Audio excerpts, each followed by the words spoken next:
দীঘায় তো অনেকেই গেছেন, কেউ বা বাসে করে, কেউ বা এক্সপ্রেস ট্রেনে করে। কিন্তু আজকে ভিডিওতে থাকছে মাত্র ৪৫ টাকায় হাওড়া থেকে দীঘা কিভাবে যাবেন, আর দীঘায় গিয়ে কোথায় থাকবেন, কি কি খাবেন, কি কি দেখবেন, সমস্ত কিছু শেষ পর্যন্ত ভিডিওটা দেখতে থাকুন। আশা করি অনেক ভালো লাগবে।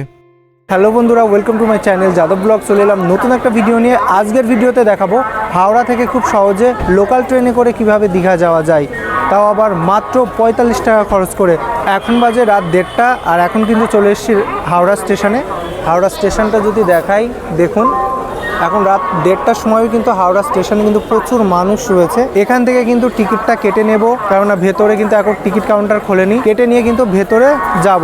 হাওড়া থেকে আমরা ধরছি কিন্তু পাঁশকুড়া লোকাল, যেটা রাত 11:30টায় ছিল, সেটা কিন্তু ট্রেনটা লেট করে এখন প্রায় ১:৩০টার সময় কিন্তু স্টেশনে দিয়েছে। হাওড়া থেকে প্রথমে যাব পাঁশকুড়া, এবং পাঁশকুড়া থেকে তারপরে কিন্তু দীঘা যাব, মানে দুটো স্টেপে কিন্তু ভেঙে ভেঙে যাব। ট্রেন কিন্তু দিয়ে দিয়েছে 11 নম্বর প্ল্যাটফর্মে। মাঝে মাঝে ট্রেনের যে প্রবলেম হয় সেটা কিন্তু দেখে বোঝা যায়। কিছুদিন আগে কিন্তু বিহারে গেছিলাম, সেই ট্রেনটা কিন্তু প্রায় ১২ ঘন্টার মতো লেট ছিল। তো এই আমাদের হাওড়া টু পাঁশকুড়া লোকাল একটু পরেই কিন্তু ছাড়বে। স্টেশনের অবস্থাটা একবার দেখুন, সবাই কিন্তু ট্রেনের জন্য অপেক্ষা করে আছে। দেখুন সবাই ট্রেনের জন্য অপেক্ষা করে আছে। তো ট্রেনের ভেতরে উঠে পড়লাম, আর একটু পরেই কিন্তু আমাদের ট্রেনটা এখান থেকে ছেড়ে দেবে। তো আজকে কে কে যাচ্ছে আমি আপনাদের সাথে একটু বলি। আমি যাচ্ছি, রাজা যাচ্ছে এবং রাজার ওয়াইফ। তো আমরা টোটালি ৩ জনই কিন্তু যাচ্ছি পুরো দীঘা। আর এই জার্নিটা কিন্তু অসাধারণ হতে চলেছে। ট্রেনটা যেহেতু অনেক লেটে এসেছে, এই জন্য কিন্তু অনেক মানুষ আগে আগে কিন্তু উঠে পড়ছে। হাওড়া থেকে মাত্র ৪৫ টাকায়, তাও আবার দীঘাতে। খুব সহজেই কিন্তু এই ট্রেনে করে আপনারা যেতে পারবেন।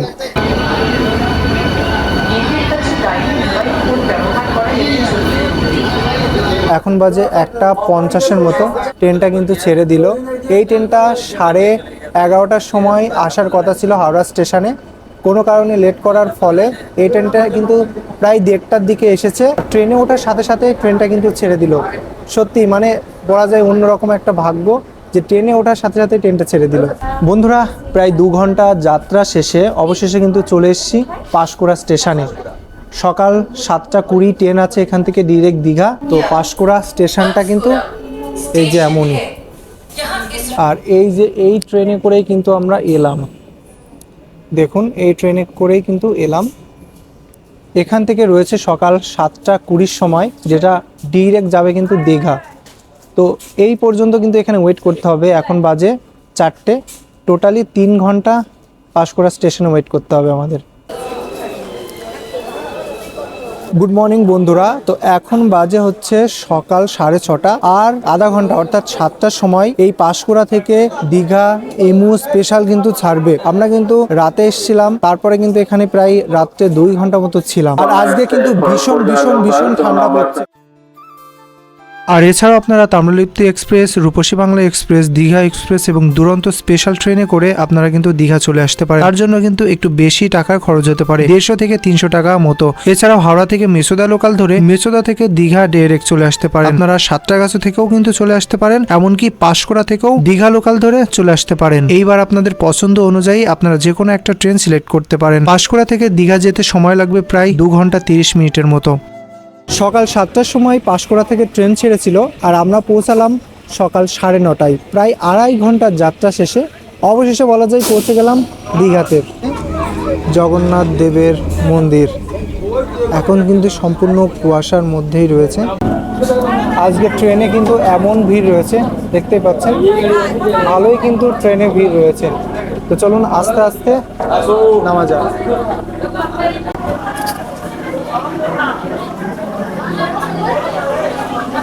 তো ট্রেন থেকে নেমে পড়লাম দীঘা স্টেশনে, আর ওইদিকে কিসের একটা ঝামেলা হচ্ছে বন্ধুরা। যাই হোক, কিসের ঝামেলা হচ্ছে জানি না।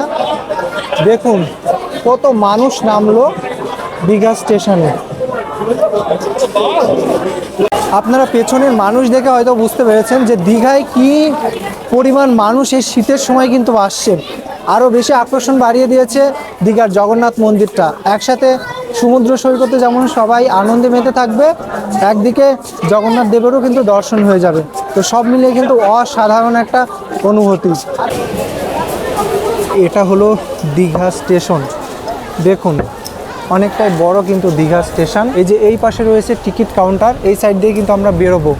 বেরিয়ে পড়লাম দীঘা স্টেশনের ঠিক বাইরে। আর দীঘা স্টেশনের বাইরের দৃশ্যটা ঠিক এমনই, মানে দেখুন চারিদিকে শুধু কিন্তু মানুষ আর মানুষ, পুরো একটা ট্রেন ভর্তি কিন্তু মানুষ বেরোলো। এই দীঘা স্টেশনটা ঠিক এমনই দেখুন। আর এখান থেকে মন্দিরটাও কিন্তু অনেকটাই কাছে। দীঘা স্টেশনের বাইরে কিন্তু প্রচুর অটো টোটো রয়েছে। আপনারা যারা দীঘা স্টেশন থেকে ডিরেক্ট ওল্ড দীঘায় যেতে চান তাহলে কিন্তু খুব সহজেই কিন্তু ওল্ড দীঘায় যেতে পারেন। আর যদি হেঁটে যেতে চান তাহলেও কিন্তু যেতে পারেন। তবে আমি মনে করব যারা ওল্ড দীঘায় যাবে তবে এখান থেকে টোটো বা অটো ধরুন, কেননা এখান থেকে কিন্তু বলা যায় অনেকটাই দূরে। আর যদি মন্দিরে যেতে চান তাহলে কিন্তু একদমই কাছে, জাস্ট দীঘা স্টেশন থেকে নামবেন আর পাশেই কিন্তু রয়েছে মন্দির। দীঘা স্টেশন থেকে মাত্র 2 থেকে 3 মিনিট হেঁটে এলেই কিন্তু আপনারা দেখতে পারবেন জগন্নাথ দেবের মন্দির। সামনেই কিন্তু রয়েছে প্রচুর মানুষ, দেখুন প্রচুর মানুষ কিন্তু রয়েছে সামনে। সবাই কিন্তু যে যার জিনিসপত্র বিভিন্ন জায়গায় রাখছে। এখান থেকে কিন্তু আরও গেট রয়েছে। মন্দিরের পাশ দিয়ে যখন যাচ্ছি বন্ধুরা, তখন মন্দিরের পাশে কিন্তু প্রচুর এই যে মাসি দিদিদের দোকান আছে, মানে প্রচুর কিন্তু এখানে শাঁখা টাকা বিক্রি হচ্ছে। আপনারা চাইলেই মন্দিরের সামনে থেকে শাঁখা বিভিন্ন জিনিস নিয়ে নিতে পারেন। আর এটা হচ্ছে মন্দিরের একটা অন্য গেট। তো দেখুন এই দিক দিয়ে কিন্তু আমরা যাব সামনের দিকে। দর্শনার্থীরা কিন্তু মন্দিরে প্রবেশ করছেন। এটা হচ্ছে 2 নম্বর গেট, ঠিক আছে। তো মন্দিরের বেশ কয়েকটা গেট রয়েছে, তার মধ্যে 2 নম্বর গেটে দিয়ে প্রচুর মানুষ, প্রচুর দর্শনার্থী কিন্তু প্রবেশ করছে মন্দিরে। বছরের শুরু থেকে শেষ অবধি দীঘাতে কিন্তু প্রত্যেক সময়ই মানুষ থাকে। আর দীঘাতে আসলে কিন্তু একটা অন্যরকম অনুভূতি কিন্তু জাগান দেয়। তারপরে এই জগন্নাথ মন্দিরটা এসে দীঘা কিন্তু আরও অন্যরকমভাবে সেজে উঠেছে। এই যে বড় গেটের এখানে চলে এলাম, আর এখান থেকে দেখতে পাচ্ছি পুরো এই দীঘার জগন্নাথ মন্দিরের গ্রাউন্ডটা কিন্তু অনেকটাই বড়। তো আপনারা যারা যারা এখনও আসেননি দীঘাতে বা দীঘার জগন্নাথ মন্দির দেখেননি, তারা কিন্তু খুব সহজেই এই শীতের সময় কিন্তু আসতে পারেন। তাহলে কিন্তু আপনারা অন্যরকম একটা ভাইব দেখতে পারবেন। যদিও অনেক লোকে বলে যে শীতের সময় দীঘা থেকে ঘুরতে আসেন না, তবে আমি মনে করবো শীতের সময় ঘুরতে আসলে একটা অন্যরকম ভাইব কিন্তু আপনারা পেয়ে যাবেন। রাস্তা কিন্তু অনেকটাই সুন্দর দীঘার মন্দিরের পাশে, দেখুন ভীষণ সুন্দর। এই পাশে কিন্তু একটা পার্কও আছে। আর ওই পাশে দেখতে পাচ্ছ অটো টোটো স্ট্যান্ড রয়েছে। আর এই পাশে রয়েছে বড় একটা তোরণ। তো সব মিলিয়ে কিন্তু অসাধারণ লাগবে। চলে এলাম ওল্ড দীঘাতে। নিউ দীঘার থেকে মাত্র 5 থেকে 7 মিনিট মধ্যেই কিন্তু আপনারা চলে আসতে পারবেন ওল্ড দীঘাতে। আর ওল্ড দীঘাতে কিন্তু অনেক কিছুই আছে, আপনারা চাইলে দেখা দেখে নিতে পারেন, মানে প্রচুর কিছু আছে। সামনে রয়েছে হোটেল, গাড়ি, আপনারা আপনাদের পছন্দ মতো হোটেল বা গাড়ি নিয়ে নিতে পারেন। তবে একটা হোটেলের সন্ধান আমি দেব যেটাতে আমরা বিশেষ করে থাকবো, সেটাই। তো চলুন, কেমন কি রুম আছে, কেমন কি ফ্যাসিলিটিস আছে, সমস্ত কিছুই কিন্তু আপনাদের জানাবো এই ভিডিওর মাধ্যমে। দীঘায় তো চলে এলেন, এবার দীঘায় থাকার জন্য চাই অবশ্যই একটা ভালো হোটেল। তো আজকে আপনাদের সাথে এমন একটা হোটেলের পরিচয় করিয়ে দেব যে হোটেলটা একেবারে দীঘার সি বিচের থেকে একদম কাছে। আপনারা ওল্ড দীঘা থেকে মাত্র 2 মিনিট হেঁটে চলে আসতে পারেন ব্যালিস্টার কলোনি। আর সেখানে আছে এই হোটেল গীতাঞ্জলি। এই হোটেল থাকছে বিভিন্ন সুযোগ সুবিধা, বিশেষ করে খাবার দাবার থেকে শুরু করে থাকার। মাত্র 550 টাকার প্যাকেজে থাকছে 3 বেলা থাকা এবং খাবার। চলুন প্রথমে রুমগুলো দেখে আসি এবং কোনটার কি প্রাইস সেটা ভালোভাবে জেনে নিই। চলে এলাম রুমে, আর এটা হচ্ছে হোটেল গীতাঞ্জলির একটা রুম। দেখুন কি সুন্দর প্রিমিয়াম একটা রুম, সুন্দর কালার রয়েছে, এখানে এসি নন এসি রয়েছে, টিভি রয়েছে, সমস্ত কিছু রয়েছে। কিং সাইডের একটা বেড রয়েছে, মিরর রয়েছে, ওয়ারড্রপ রয়েছে, সমস্ত কিছু রয়েছে। ওই পাশে রয়েছে অ্যাটাচ বাথরুম। আর এই হোটেল থেকে একেবারে মাত্র 2 মিনিটে আপনারা কিন্তু পৌঁছে যেতে পারেন সি বিচে, একদম কাছাকাছি, একদম প্রিমিয়াম কোয়ালিটির রুম, দামও সাশ্রয়। আপনারা কিন্তু চাইলেই আসতে পারেন এবং যোগাযোগ করতে পারেন। আর রুমের সাথে রয়েছে কিন্তু অসাধারণ একটা ব্যালকনি। যদি ব্যালকনিটা আপনাদের দেখাই, দেখুন ব্যালকনিটা কিন্তু অসাধারণ। এখান থেকে কিন্তু বাইরের দৃশ্য দেখতে পারবেন। যদি বাথরুমটা আপনাদের দেখাই তাহলে দেখতে পাচ্ছেন এখানে কিন্তু ওয়েস্টার্ন একটা বাথরুম রয়েছে, গিজার রয়েছে, শাওয়ার রয়েছে, আর বেসিন রয়েছে, একটা মিরর রয়েছে। সমস্ত কিছু কিন্তু রয়েছে একেবারে নিট অ্যান্ড ক্লিন। এছাড়াও আপনাদের গ্রুপে থাকার জন্য রয়েছে বড় রুম আর এই হোটেলের নিজস্ব রেস্টুরেন্ট, যেখানে আপনারা সহজেই খেয়ে নিতে পারবেন। এরপর খাওয়া দাওয়া শেষ হলে চলে আসুন ওল্ড দীঘায়। সেখান থেকে গাড়ি বুক করে আপনারা কিন্তু বিভিন্ন জায়গা ঘুরতে পারেন। তার মধ্যে রয়েছে উদয়পুর বিচ, চন্দনেশ্বর মন্দির, শঙ্করপুর বিচ, মোহনা, তাজপুর বিচ, মন্দারমণি এবং বিভিন্ন জায়গা। আপনারা যদি কাছের কোনো জায়গায় ঘুরতে চান তাহলে তার মধ্যে রয়েছে অমরাবতী পার্ক, মেরিন অ্যাকোরিয়াম এবং নিউ দীঘা। আর এখন তো তার সাথে যোগ হয়েছে নতুন দীঘার জগন্নাথ মন্দির। তো আপনাদের পছন্দ অনুযায়ী আপনারা জায়গাগুলো বেছে নিতে পারেন। হাঁটতে হাঁটতে কিন্তু চলে এলাম একেবারে জগন্নাথ মন্দিরের ঠিক মেইন গেটের সামনে। যদি গেটটা এখান থেকে আপনাদের দেখাই, ওই যে দূরে দেখা যাচ্ছে গেট। কিছুদিন আগে যেহেতু মেরি ক্রিসমাস হয়েছে তার জন্য কিন্তু এই লাইটগুলো এখানে লাগানো হয়েছিল। তো দেখুন পুরো এই গেট চত্বরটা কতটা সুন্দর লাগছে।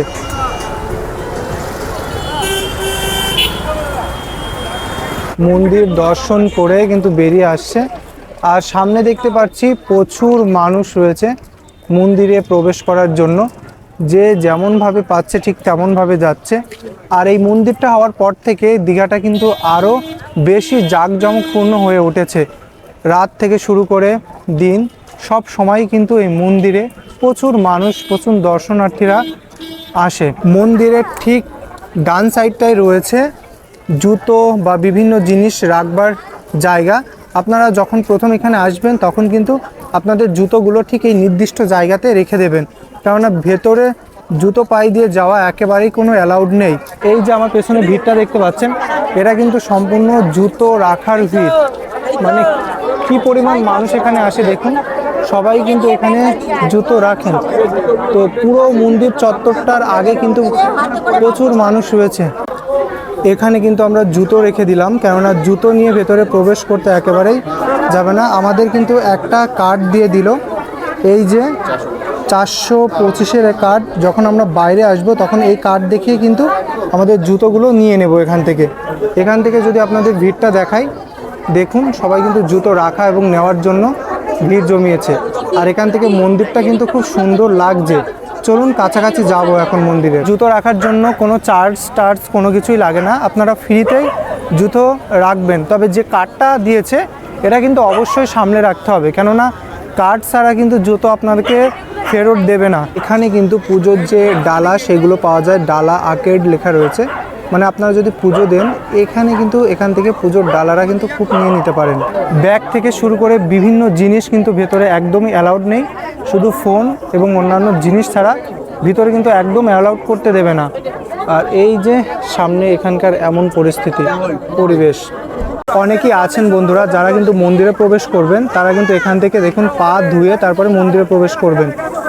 তো পা ধুয়ে পুরো মন্দিরে যাচ্ছেন অনেকে। তো এটা এখন সন্ধ্যার সময়, সন্ধ্যা 6টার মতো বাজে। সন্ধ্যা 6টার সময় কিন্তু এখানে কি পরিমাণ ভিড় সেটা কিন্তু আপনারা দেখতে পাচ্ছেন। ভেতরে প্রবেশ করে কিন্তু একটা অন্যরকম অনুভূতি জাগান দিচ্ছে, কেননা জগন্নাথ দেবের মন্দির বলে কথা। যখন ভেতরে প্রবেশ করব তখন কিন্তু আরও মনটা ভক্তি শ্রদ্ধায় ভরে যাবে।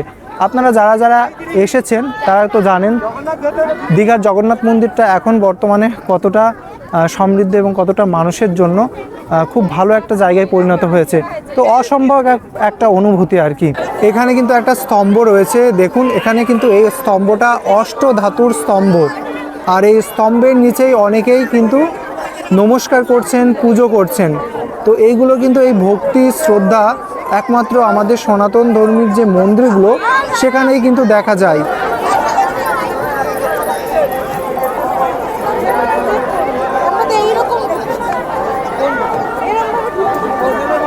চারটা মন্দির রয়েছে, প্রথমটা, দ্বিতীয়, সেকেন্ড আর থার্ড, ফোর্থ। তো চারটা মন্দির কিন্তু পরপর রয়েছে, যেটা কিন্তু দেখতে খুব সুন্দর লাগছে। সাদা মার্বেল দিয়ে কিন্তু মন্দিরগুলো তৈরি করা হয়েছে। মন্দিরের চারপাশে রয়েছে অসংখ্য পুণ্যার্থী, শরণার্থী রয়েছে।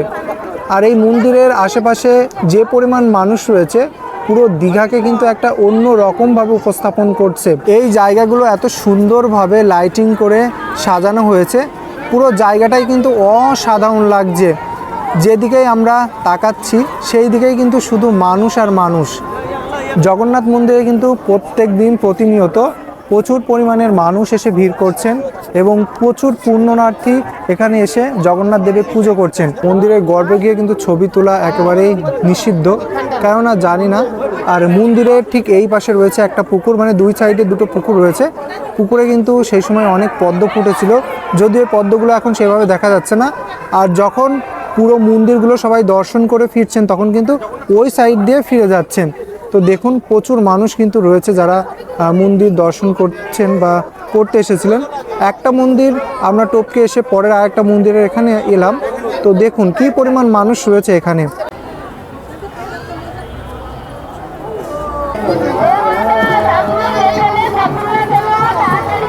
কি মানুষ!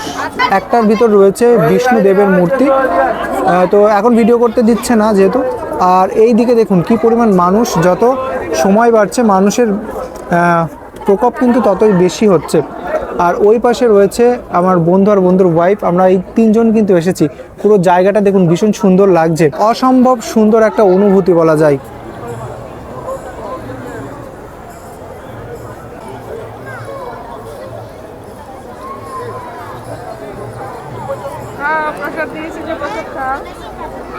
তো বন্ধুরা সমস্ত কিছুই কিন্তু আপনাদের দেখালাম, কেমন লাগলো অবশ্যই জানাবেন।